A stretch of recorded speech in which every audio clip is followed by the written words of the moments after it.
বিসমিল্লাহির রহমানির রহিম। প্রিয় শিক্ষার্থী, আমরা আজকে গতদিন আমরা শিখেছিলাম কিভাবে ফ্লোচার্ট লিখতে হয়। এই নিয়মটা আমরা গতদিন শিখেছিলাম।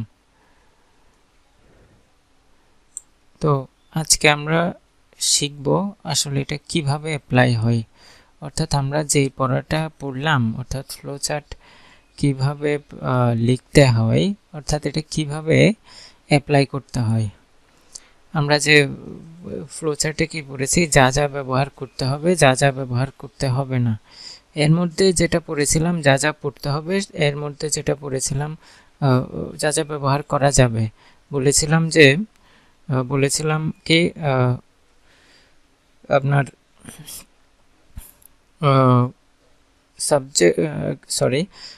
পার্টিসিপল ব্যবহার করা যাবে। এর মধ্যে পার্টিসিপল হচ্ছে তিন ধরনের। পার্টিসিপল ব্যবহার করা যাবে, পার্টিসিপল হচ্ছে তিন ধরনের পার্টিসিপলের কথা আলোচনা করেছি। একটা হচ্ছে প্রেজেন্ট পার্টিসিপল, আর একটা হচ্ছে পারফেক্ট পার্টিসিপল, আর একটা হচ্ছে পাস্ট পার্টিসিপল। তো দুটো ক্লাস একসাথে, তিনটে পার্টিসিপল একসাথে, ওই তিনটে পার্টিসিপলই একসাথে। তো আর ব্যবহার করা যাবে যেটা বলেছিলাম ইনফিনিটিভ ব্যবহার করা যাবে, আর যেটা বলেছিলাম জিরান্ট ব্যবহার করা যাবে। ইনফিনিটিভ কাকে বলে? টু প্লাস ভার্বের প্রেজেন্ট ফর্মকে ইনফিনিটিভ বলে। জিরান্ট কাকে বলে? ভার্বের সাথে আইএনজি যুক্ত হলে ওটাকে কি বলে? জিরান্ট বলে। তো প্রিয় শিক্ষার্থী, আমরা যেটা আজকে করব সেটা হচ্ছে ওই কালকে রুলসের আলোকে আজকে আমরা একটা ফ্লোচার্ট কমপ্লিট করার চেষ্টা করব, যাতে করে আমাদের প্র্যাকটিসটা ঠিক হয়ে যায়। এটা হচ্ছে আপনাদের 2 নাম্বার আইটেম। পরীক্ষার হলে এভাবে 2 নাম্বারে, ফার্স্ট পেপারের 2 নাম্বারে এভাবে দিবে। যে কোনো একটা প্যাসেজ দিতে পারে। যেহেতু আমি ম্যান্ডেলা পড়ছি, সে কারণে আমি ম্যান্ডেলা নিয়ে কি করছি, আলোচনা করছি। তো এভাবে প্রশ্ন দিতে পারে, সেটা হচ্ছে read the following text and make a flowchart showing the activities and achievements of Nelson Mandela. Activities আপনাকে বলছে যে এই টেক্সটটা পড়েন, ফলোইং টেক্সট, নিচে যে টেক্সট দিয়েছে সেটা পড়েন, এবং এমন একটা ফ্লোচার্ট লিখেন যেটাতে কি ম্যান্ডেলার সারা জীবনের অ্যাক্টিভিটিস, কাজকর্ম, অ্যাচিভমেন্ট শব্দের অর্থ কি? এই শব্দের অর্থ হচ্ছে অর্জন। অ্যাক্টিভিটিস মানে কর্মকাণ্ড। এটার উপর আপনাকে দেখেন এখানে একটা দেওয়া আছে, আর 5টা এই বক্সগুলো আপনাকে ফিল আপ করতে হবে।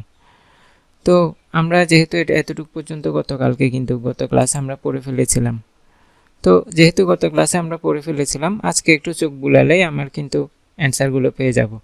প্রথমে যেটা করতে হবে, আপনি যখন এই প্যাসেজটা আপনার সামনে দিবে, তখন আপনি নিজে নিজে আগে এই ফ্লোচার্টটা পড়ে ফেলবেন। ফ্লোচার্টের প্রশ্ন কি বলেছে, প্রশ্ন যা বলেছে তারপরে আপনি কি করবেন, এখানে অ্যান্সার আসবেন।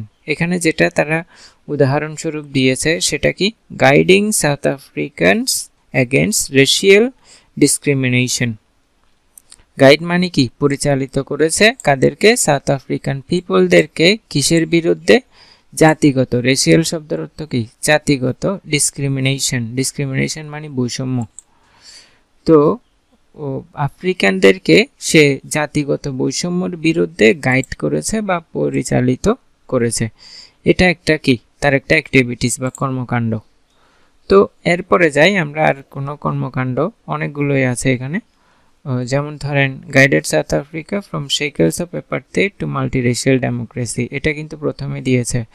As an icon of peace and reconciliation who came to embody the struggle for justice around the world. As an icon of peace, হ্যাঁ, imprisoned for nearly 3 decades, এটাও আসবে।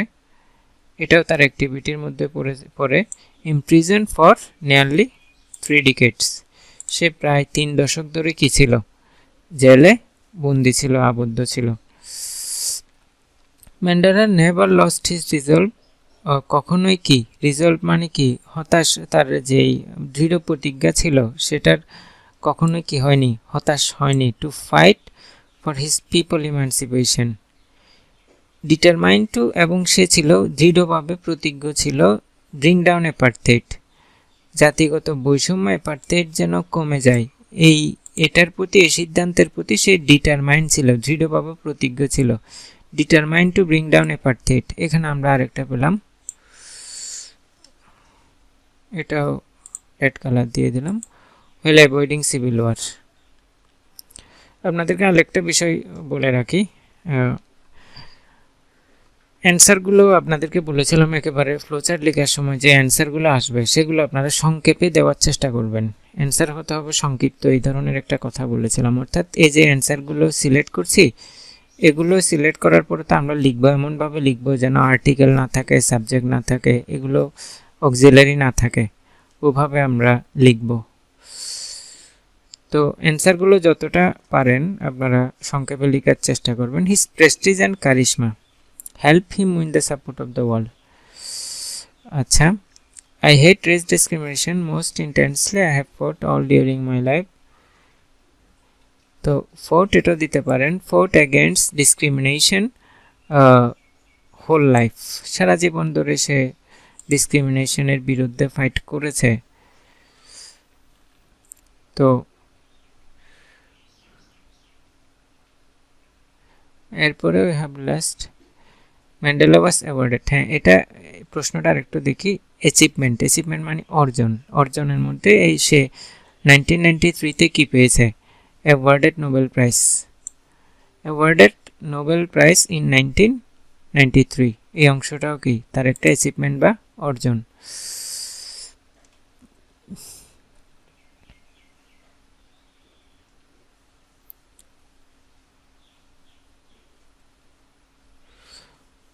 Mandela went on play prominent role.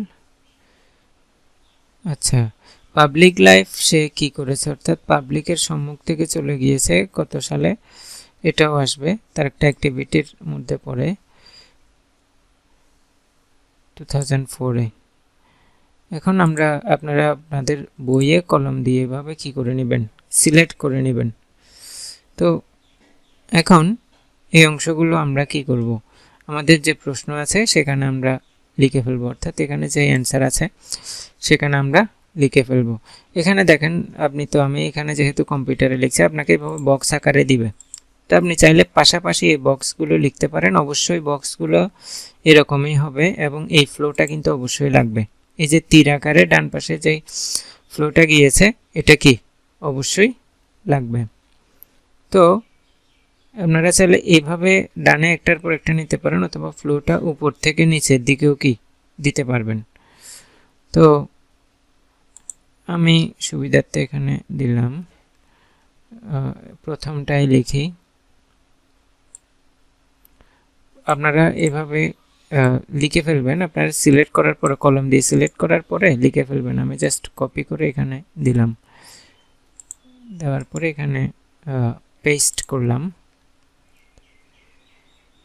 imprisoned for nearly 3 decades, এটা ছোট হয়ে যাচ্ছে বলে imprisoned for এটা এখানে চলে এসেছে। আচ্ছা, আমি এটা নামিয়ে দেই, এভাবে দেই। imprisoned for nearly 3 decades, সে প্রায় 3 দশকের মতো কি ছিল, জেলে বন্দি ছিল। imprisoned for nearly 3 decades, তো এটা আমি লিখলাম। আপনারা অবশ্যই এখানে কি, আমি বোঝার সুবিধার্থে রেড কালি ইউজ করেছি, আপনারা এখানে এটা ব্ল্যাক কালারে তো দেওয়াই থাকবে, এটা অবশ্যই আপনি দিবেন। তারপর এইগুলো যেগুলো আছে একটু সৌন্দর্যের জন্য আপনি ব্লু কালার ব্যবহার করতে পারবেন, তাতে কোনো সমস্যা হবে না। imprisoned for nearly 3 decades, আমি এখানে শুরুতেই পাস্ট পার্টিসিপল ব্যবহার করেছি, কোনো আর্টিকেল ব্যবহার করি নাই, কোনো অক্সিলারি ব্যবহার করি নাই, কোনো সাবজেক্টও নাই। যা যা ব্যবহার করা যাবে এর মধ্যে আমি কি ব্যবহার করেছি, এখানে পার্টিসিপল ব্যবহার করেছি, পাস্ট পার্টিসিপল ব্যবহার করেছি। তো এরপরে যাই, imprisoned for nearly 3 decades, determined to bring down apartheid, তো এটাও হ্যাঁ অ্যান্সারে যেহেতু আমরা সিলেক্ট করেছি এখানে লিখে ফেললাম, determined to bring down apartheid, মানে একেবারে দৃঢ়ভাবে প্রতিজ্ঞ ছিল যে সে কি করবে, অ্যাপার্থেইডটা হ্রাস করবে। imprisoned for nearly, determined to bring down, তো এখানে আপনি ক্যাপিটাল দিবেন, determined to bring down apartheid, তো এরপরে যাই,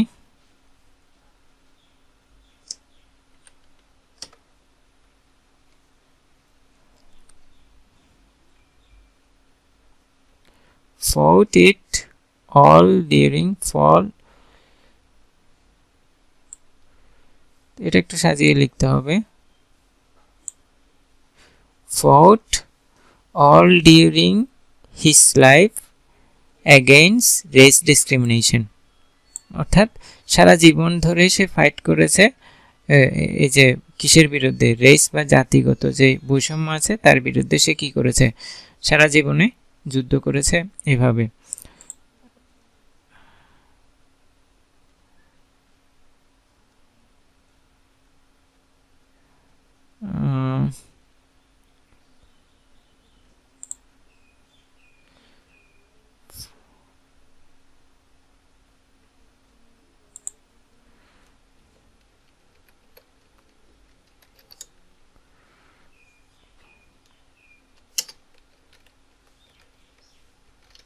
against race discrimination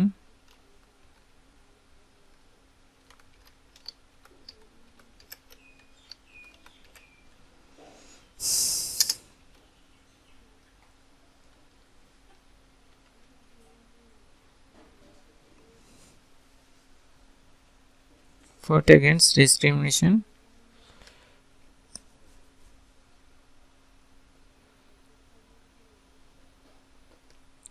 in whole life, সারা জীবন ধরে সে কি করেছে, রেস ডিসক্রিমিনেশনের বিরুদ্ধে যুদ্ধ করেছে। তাহলে এটা রেড হয়ে যাবে। এরপর 5 নাম্বার যেটা ছিল,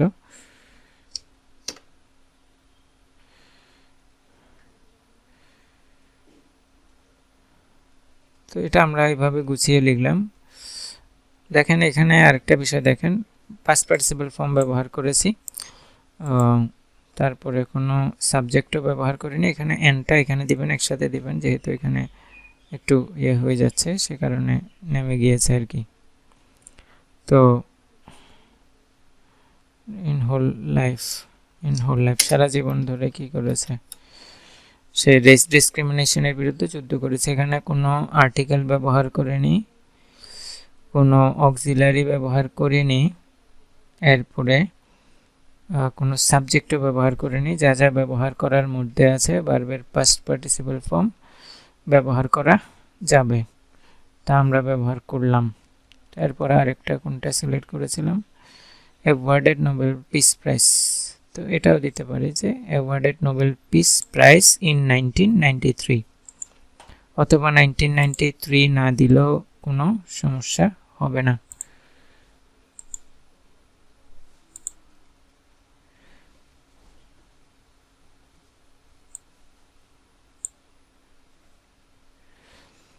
awarded Nobel Peace Prize in 1993 চাইলে আপনি দিতেও পারেন অথবা নাও দিতে পারেন, এতে কোনো সমস্যা হবে না।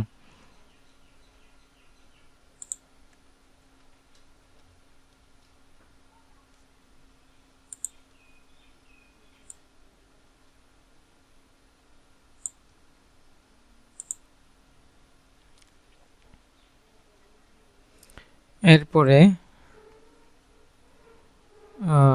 লেফট পাবলিক লাইফ ইন, এটাটুকু দিলেও হয়ে যাবে। আমরা যেহেতু এতটুকু থেকে নিচ্ছি না কারণ আমরা সাবজেক্ট ব্যবহার করতে পারবো না। পাবলিক লাইফ সে ত্যাগ করেছে 2004-এ, তো এটাও আমি এভাবে পেস্ট করে দিলাম। পেস্ট, এটা যেহেতু অনেক বড় হয়ে যাচ্ছে,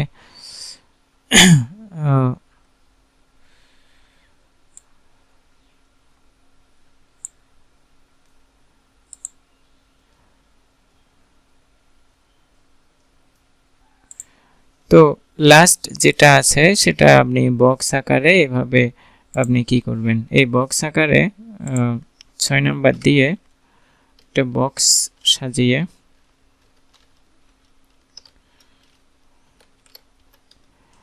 বা একটা বক্স আকারে বক্স সাজিয়ে আপনি এভাবে কি করবেন, বক্স আকারে দিয়ে দেবেন। তার মানে একটা যদি দেওয়া থাকে, এই যে আমি এখানে টোটাল কয়টা লিখলাম 1 2 3 4 5, একটা দেওয়া আছে, এই একটা সহ টোটাল 6টা, এটা বাদ দিবেন, এটা যেহেতু এখানে বোঝাই যাচ্ছে না, এটা বাদ দিলাম। 6টা এভাবে বক্স আকারে আপনি এর পাশে করে দিয়ে দিবেন, অথবা নিচে নিচে করেও কি করতে পারেন, দিতে পারেন।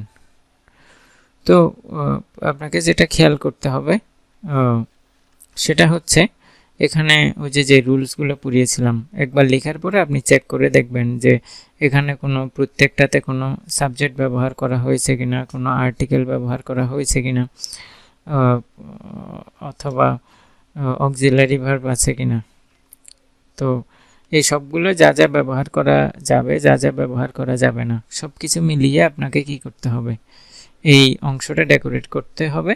এবং খুব সহজ, আপনি খুব সহজেই 10টা মার্কস এখানে কি পেয়ে যাবেন, একেবারে কোনো তেমন একটা কষ্টই করা লাগে না, আপনি প্যাসেজটা পড়ে বুঝলেই হয়ে যাবে। তো একটা প্যাসেজ যখন আপনাকে দিবে, যেমন ধরেন এই প্যাসেজটা দিল, এটা থেকে হয়তো আপনাকে বলতে পারে যে ফ্লো চার্ট লিখেন, ভালো কথা, ফ্লো চার্ট লিখেন। ফ্লো চার্ট আসলে তো ভালো, কিন্তু মাঝে মাঝে এমনটা হয়, এরকম একটা প্যাসেজ দিয়ে দিবে, বলবে যে আপনাকে কি এই ধরনের একটা কি টেবিল দিবে, এই টেবিলটা আপনি কি করবেন, ফিল আপ করবেন। অর্থাৎ এই টেবিলটার অ্যান্সার, এখানে 10টা টেবিল দেওয়া আছে, 10টা গ্যাপ দেওয়া আছে, ওই 10টা গ্যাপ আপনাকে কি করতে হবে, ওই 10টা গ্যাপ আপনাকে অ্যান্সার করতে হবে। এভাবেও মাঝে মাঝে কি পরীক্ষায় চলে আসে। তো এইভাবে যদি অ্যান্সার আসে, এভাবে যদি টেবিল আপনাকে যদি টেবিল করতে বলে, তখন আমরা সেটা কিভাবে সলভ করব, সেটা ইনশাল্লাহ আমরা আগামী ক্লাসে ভালো করে বুঝবো, ভালো করে বুঝে ইনশাল্লাহ সেটা আমরা শিখে নেব ওভাবে। তো ধন্যবাদ সবাইকে, ভালোভাবে নোটগুলো করে নেবেন, বারবার রিভিশন দেবেন, এতে করে আপনাদেরকে মানে নিয়মগুলো যদি আপনার ভিতরে মানে কনস্ট্যান্ট হয়ে যায়, স্থির হয়ে যায়, তাহলে ইনশাল্লাহ ধরেন এই আইটেমটার কাজ এখানেই শেষ, আপনাকে আর কষ্ট করতে হবে না এই আইটেমটার জন্যে।